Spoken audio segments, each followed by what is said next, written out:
So hello and welcome to another session of this environmental science world. और हम आज questions की series put करेंगे, monthly questions. So let's see which is the first question. So when did the union ministry of environment and forestry, यानी भारत सरकार ने कब environmental protection act के अंतर्गत EIA नोटिफिकेशन को सबसे पहले लागू किया था इन्वायरमेंटल क्लियरेंस में? और इसमें जो शेड्यूल 1 है उसकी नोटिफिकेशंस को जारी किया था, विच वॉज दिस ईयर? सीधी सी बात है, environmental impact assessment is a very important topic. और सबसे पहले कब स्टार्ट हुआ था? तो इसका आंसर है 3rd 1994। तो ये हमारे चैनल्स है टेलीग्राम की, डिस्क्रिप्शन में you would be getting all the links of our paper 1 and paper 2 channels, and also follow us on Instagram. Now the next question is again from the environmental impact assessment. After which year's amendment the EIA cycle comprised of the 4 stages: screening, scoping, public hearing and appraisal? तो ये 4 step आए थे। अब ये 4 step के बाद भी कुछ डेवलपमेंट्स हुई हैं, लेकिन अभी आप ये बताइए कि ये 4 स्टेप्स कब से EIA में आए थे, किस साल? So the correct answer for this is again 3rd 2006। 2006 के बाद ये चारों स्टेप्स EIA में कंक्लूड किए गए थे। अब जो हमारा टॉपिक होगा क्वेश्चन का, that would be national tiger conservation authority, NTCA। तो NTCA पे आपको यहाँ पर 4 स्टेटमेंट्स हैं। The first is it a statutory body under MOEFCC? Second, it was established in 2005 following the recommendations of tiger task force? क्या tiger task force के कहने के बाद इसे इस्टेब्लिश किया गया था? और थर्ड है, क्या रिसेंटली NTCA ने ये कहा है कि टाइगर में एक हेल्दी एनुअल ग्रोथ इंडिया में देखी गई है 6% की? तो देखिए पहले दो, अब कैसे हम क्वेश्चंस देखेंगे, तो देखिए पहले दो तो एक फैक्चुअल हैं, ये आपको पता होने ही होने चाहिए, कई बार मैं इन पे क्वेश्चंस पुट ऑन कर चुका हूँ। थर्ड जो है वो जनरल अवेयरनेस को यहाँ पर इंसर्ट करके एक अच्छा क्वेश्चन यहाँ पर बनाया गया है। So all of the correct options are 1, 2 and 3, तीनों ही करेक्ट हैं, ऑल आर करेक्ट। तो ये फैक्ट आपको जानना चाहिए that there is an annual healthy growth of 6% in India. अगला क्वेश्चन फिर से NTCA पे, जैसे हमने कहा था national tiger conservation authority. So the first statement is the national tiger conservation authority NTCA को क्या 38L1 ऑफ WPA 1972 के अंतर्गत बनाया गया है? फिर से ये एक ट्रिकी बात है, क्या उसके चेयरपर्सन श्री भूपेंद्र यादव जी हैं, वाइस चेयरमैन क्या अश्विनी चौबे जी हैं?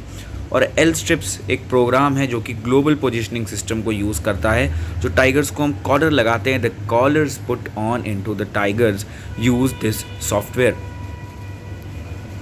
तो अब मैं आपको बता देता हूँ, only the 4th option is incorrect. ये आप बहुत ज़रूरी जानिए that the environment minister is the chairperson of NTCA and the state environment minister who is Mr. Ashwini Chaube, this time he is the vice chairman। तो vice chairman NTCA का जो state minister होगा environment का वो होगा, chairperson हमेशा environment का union minister यानी केंद्र सरकार का मंत्री होगा। तो भूपेंद्र यादव जी हैं तो चेयरपर्सन, अश्विनी चौबे जी हैं vice chairperson.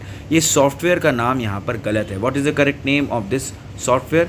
So this is M-STRIPS, very very important. इसका फुल फॉर्म आप याद कर लीजिए, monitoring system for tigers intensive protection and ecological status. ये आप देख सकते हैं हमने WII से लिया है। ये कैसे सॉफ्टवेयर काम करता है इसकी एक झलक, इसके एक ग्लिम्स आपको हम यहाँ पर दिखा रहे हैं। नेक्स्ट क्वेश्चन पे आते हैं। नेक्स्ट क्वेश्चन है, in which of the following regions of the world the production of citrus fruits is most? सबसे ज़्यादा साइट्रस खट्टे फल कहाँ पर उगते हैं? तो इसका सही आंसर है 3rd मेडिटेरेनियन रीजन। तो मेडिटेरेनियन सी आपको बेशक पता होगा, उसी के आसपास का रीजन है मेडिटेरेनियन रीजन। और ऐसा क्यों है? तो इसका आंसर देखिए, हम आपको बेस्ट चीज़ प्रोवाइड करने की कोशिश करते हैं। कोरा पर अर्जुन ठाकुर जी जो कि एक UPSC एस्पिरेंट है, इनका बहुत अच्छा एक्सप्लेनेशन था। इनका एक्सप्लेनेशन है कि ये जो मेडिटेरेनियन लैंड्स है they are known as orchard land, क्योंकि यहाँ पर बहुत सारे ऐसे साइट्रस फूड उगाए जाते हैं। ऐसा क्यों है? Because the climate is not extreme and not so extreme cold, not so extreme hot.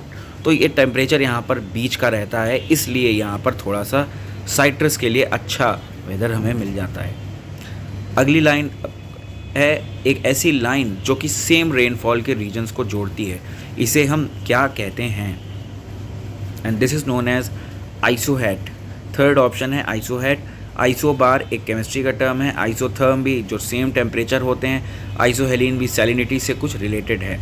आइसोहेट is for the same rainfall. The semi arid tropical savanna region of Africa को क्या कहते हैं?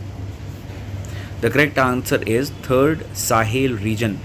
देखिए वेल्स नहीं पड़ता है, कटांगा प्लेट्यू और सहारा और साहेल, इन तीनों में कन्फ्यूजन हो सकता है, तो आपको थोड़ा सा मैप देखना पड़ेगा, वर्ल्ड मैप, कहाँ पर डेजर्ट्स है, कहाँ पर ओशियंस हैं। तो आप यहाँ पे देख सकते हैं Africa Sahel region to have over 6 million wasted. Sahel region ये है, देखिए ये अफ्रीकन कॉन्टिनेंट में है, कई सारे देशों के बीच से ये गुजरता है, तो आपको ध्यान रखना होगा ये किसी एक देश में नहीं आता। तो यूनाइटेड नेशंस ने वार्न भी किया है कि यहाँ पर भुखमरी आएगी। So that was all for today. Thank you and have a nice day.